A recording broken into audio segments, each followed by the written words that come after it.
by bringing along his July project, I decided to do Sedesse's Coal Museum. This was the owner, Bill Sedesse. His museum started in 1952. The objects from his museum were from the Lycans area, right here. And some of the objects that were given here are his own, or his father's, or they were given to him to play coal. What the miners would do was they crawl in. This is only 2 to 3 feet tall. And they would use these E-pads to go in. And then they put this timber wagon and unload it in here. These tools on the wall here were very important to the miners. This shovel and this pick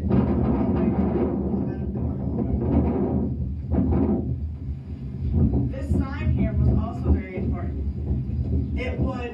The miners would either tell people up top what they needed. If they needed supplies, they would do 5 long or 2 short. Or the people up top would do down 3 short to the miners. And then to get the coal up top, they would use a wagon like this and a mule to pull. This buggy is about 67 years old and can hold between 4 to 6 tons of coal at a That's for time. work. This here weighs 2 tons. It's over 300 million years old. We got that from, see over there where the mountain takes a dip? See, it takes a dip on the left there, the middle there, straight over that Evergreen, see on the right. We got that from our bootleg hole. That was down 1,138 feet. And when Frank died, a couple of years before that, he said, how are you going to get that out of there? I said, the only damn way we'll get it out is, the pitch was like this, pretty heavy pitch. So we got 2 big cables and wrapped around and pulled it up. He wasn't outside of half a minute, I thought the damn thing caved in. Really? Yep. You would have never got it then. Oh, I never got it. And then somebody must have mentioned to Penn State, and they were over here. They came over here a couple of times. They had the checkbook. How many times I won for that? They said they have one that's like this, a small one. But they never seen nothing this big. And this is open. They took a little piece off the side someplace from the bottom, and then they come back and told me how old it is. You know. The miners would say it before going in a mine because it was so dangerous. Or the other miners would say it to a dying miner in their time of comfort to pass away.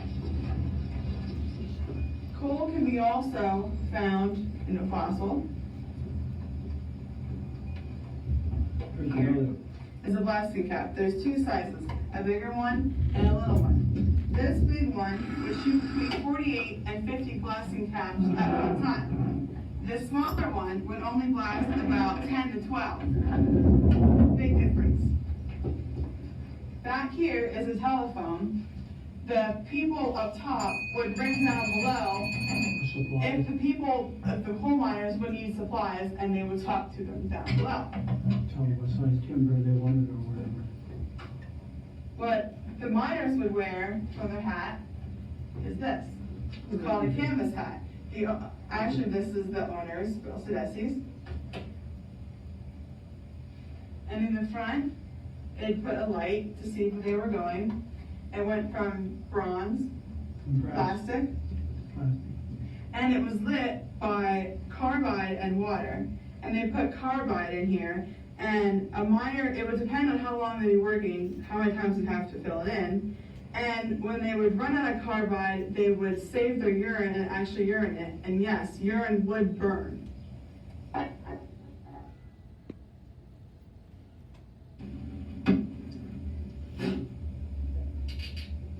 And you put this.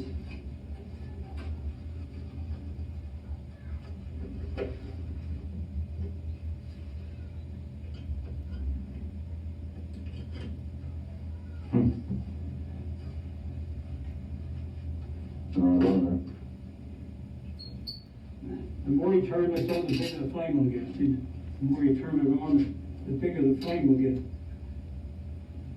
It's big enough as it is. You don't want to catch your papers on fire up there, ain't you? Isn't that neat?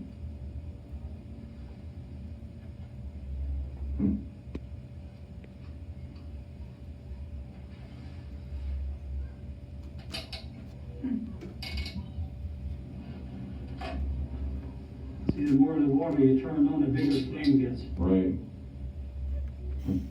A lot of times you run out of water, you used to urinate in the water, and then to put it in there. Mm-hmm. I mean, when Yeah, it comes- as long as it's yeah, liquid. if you had a regular water bottle like over here, these are the water bottles they used to use.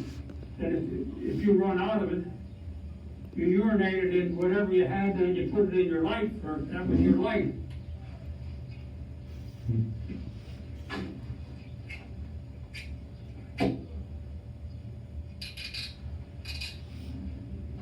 It makes a lot of soot, doesn't it? Yeah.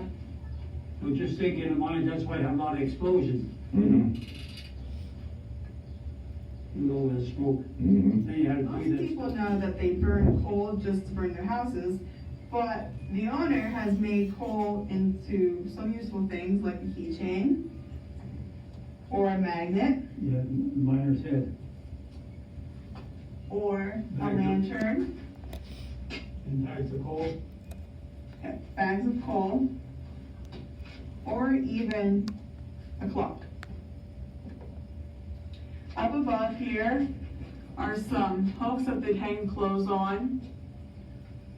You can put water Water or bottle. anything in there. Copper water bottles, yeah. And over here is a cage that they put mice in. And if the mice would run away, you would run away also, because you know that there's methane gas in the mine, and that is not good. So you wouldn't have to get out of the mine immediately. Because it was so dark in the miners would have to use a light. So they put this light on the ground so they could see where they were going to mine out the coal.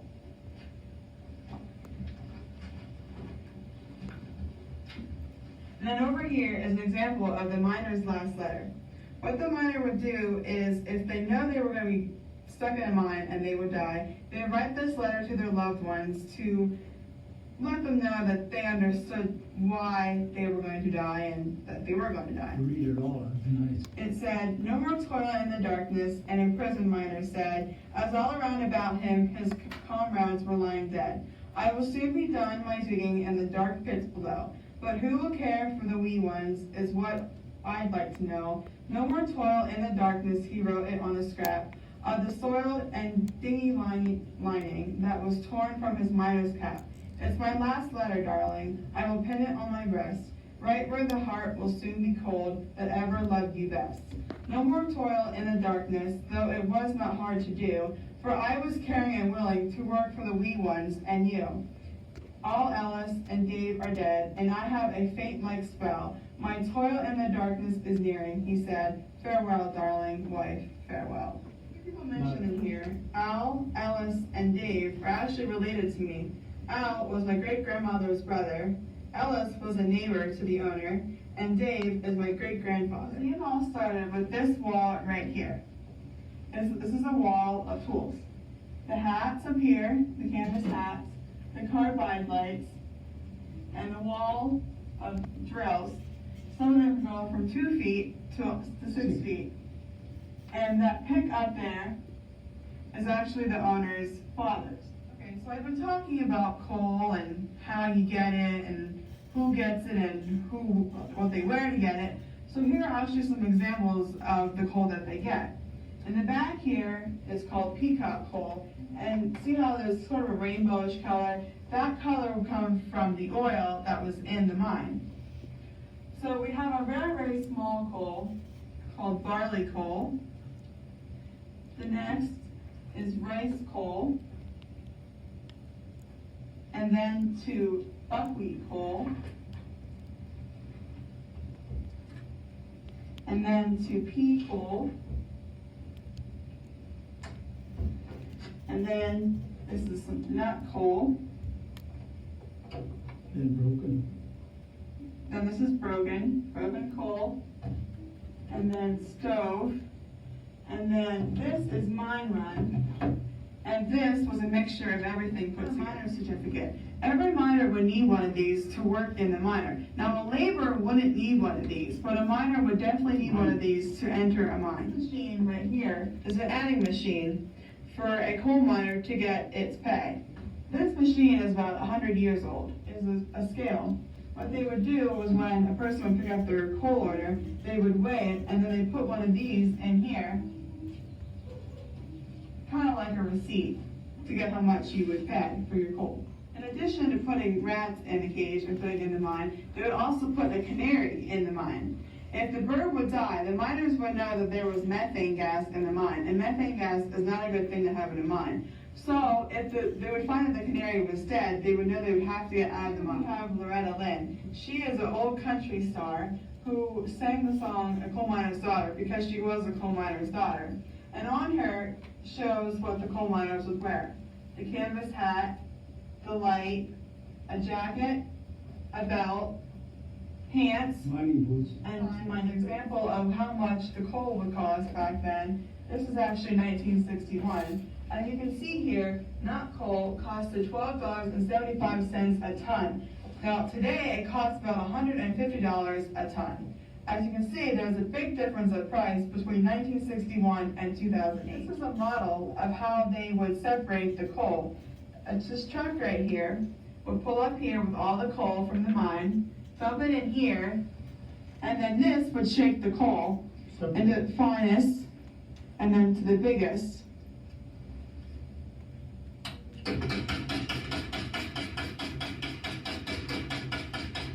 And that's your show break. you outside. Here's another example of how they would actually get to the coal. This is called a slope. It would go down like a slope. This one is called a drift that would go straight in to the coal mine. Well, this concludes my videotaping at Bring Your Local History Alive project at Sedesse's Coal Museum. What I've showed you is a very small portion of what he has to offer here. Some of the objects have moved to Lycans train station. And if you would like to learn more about the coal and the coal and Lycans area, you can contact Bill for a private touring of his museum.